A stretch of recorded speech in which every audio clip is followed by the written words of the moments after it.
కేంద్ర ప్రభుత్వంలో అధికారంలో ఉన్న రాజకీయ పార్టీకి సంబంధించిన నాయకులు కూడా నా పర్యటనకు సంబంధించిన వివరాలను తప్పుదోవ పట్టించే విధంగా తెలంగాణ రాష్ట్ర ముఖ్యమంత్రిగా వ్యక్తిగతంగా ఆరోపణలు చేసే విధంగా ఈరోజు భారతీయ జనతా పార్టీ నాయకులు మాట్లాడడం జరిగింది. భారతీయ జనతా పార్టీ నాయకుల గురించి నేను మాట్లాడదలుచుకోలేదు.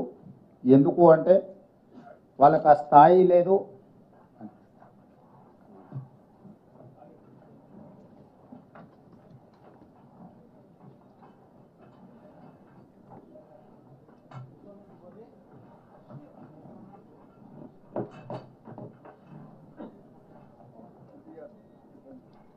సమావేశంలో ఉప ముఖ్యమంత్రి బట్టి విక్రమార్క గారు, పెద్దలు ఉత్తమ్ కుమార్ రెడ్డి గారు కూడా క్యాబినెట్ సబ్ కమిటీ సమావేశాన్ని అర్థాంతరంగా వాయిదా వేసుకొని ఈ పత్రికా సమావేశంలో వారు జాయిన్ కావడం జరిగింది. అయితే భారతీయ జనతా పార్టీకి సంబంధించిన నాయకులు విచక్షణ కోల్పోయి ప్రభుత్వం మీద, అధికారిక పర్యటన మీద అవాస్తవాలను చెప్పడమే కాకుండా ఆరోపణలు చేసి తప్పుదోవ పట్టించే ప్రయత్నం చేసింది. కాబట్టి ఈరోజు భారతీయ జనతా పార్టీ నాయకుల విషయంలో నేను స్పందించదలుచుకోలేదు. ఇది రెండు ప్రభుత్వాలు, ప్రజాప్రతినిధులు సంబంధించిన అంశం. రాజకీయ అంశాల జోలికి వెళ్లకుండా ప్రభుత్వాలు నిర్వహించవలసిన బాధ్యత గురించి ఈరోజు కేంద్ర ప్రభుత్వానికి నేను గుర్తు చేయదలుచుకున్నా. ఈరోజు నా పర్యటనలో భాగంగా మేము అప్లికేషన్ పెట్టినప్పుడు అప్లికేషన్లో స్పష్టంగా, ఎందుకంటే ఇది అఫీషియల్ కరెస్పాండెన్స్ కాబట్టి డిస్క్లోజ్ చేయొద్దు అనుకున్నా, కానీ ఈరోజు వివరాలు ఇవ్వలేదు. అందులో అసంపూర్ణమైన వివరాలు ఉన్నాయి. ముఖ్యమంత్రి గారి పర్యటన దాపరికం ఉంది అనే రకంగా ఈరోజు వారు మాట్లాడడం జరిగింది. ఇది మినిస్ట్రీ ఆఫ్ ఎక్స్టర్నల్ అఫైర్స్కి సంబంధించిన మా అప్లికేషన్. సీఎంఓ కార్యాలయం పెట్టిన విజ్ఞప్తి. ఇందులో purpose of visit, one-on-one meetings with the key stakeholders, prestigious world-class universities, leading sports institutions, investors, and potential strategic partners in USA.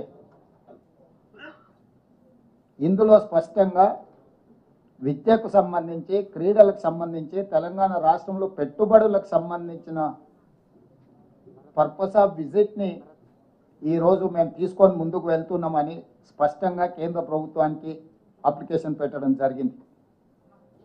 The objective is to promote Telangana as a premier educational and sports hub and facilities collaborations and investment that can bring world-class universities, education institutes in Telangana.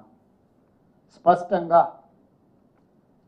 ఒక స్పష్టమైన లక్ష్యం పెట్టుకొని Telangana rising 2047 యొక్క ప్రణాళికను తీసుకొని ముందుకు వెళ్తున్నామని కేంద్ర ప్రభుత్వానికి గతంలో కూడా నేను విదేశీ పర్యటనలకు వెళ్ళినప్పుడు, అమెరికా కూడా పర్యటనలకు వెళ్ళినప్పుడు నేను కానీ, ఉప ముఖ్యమంత్రి గారు కానీ, ఇతర మంత్రులు విదేశాలకు వెళ్ళినప్పుడు పెట్టే ప్రొసీజర్ ఇది.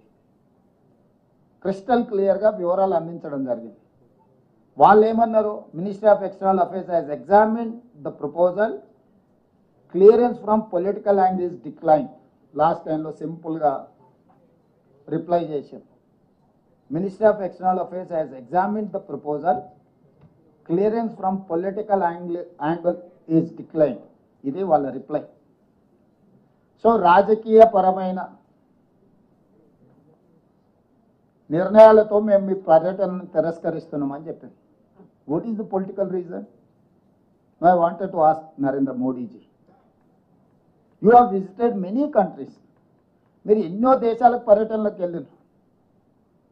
మీరు కాదు, మీకు సంబంధించిన రాష్ట్రం నుంచి గుజరాత్ ముఖ్యమంత్రి భూపేంద్ర పటేల్ ఆగస్టు 17 నుంచి 24 వరకు ఈ నెలలోనే యుఎస్, కెనడాలో 8 రోజుల విదేశీ పర్యటనలకు వెళ్ళాడు. దేనికోసమో వైబ్రెంట్ గుజరాత్ 2047 అనే పాలసీ డాక్యుమెంట్ ప్రమోట్ చేయడానికి, రోడ్ షోలు చేయడానికి గుజరాత్ ముఖ్యమంత్రికి మీరు అనుమతి ఇచ్చారు. నరేంద్ర మోడీ గారి స్వరాష్ట్రమైన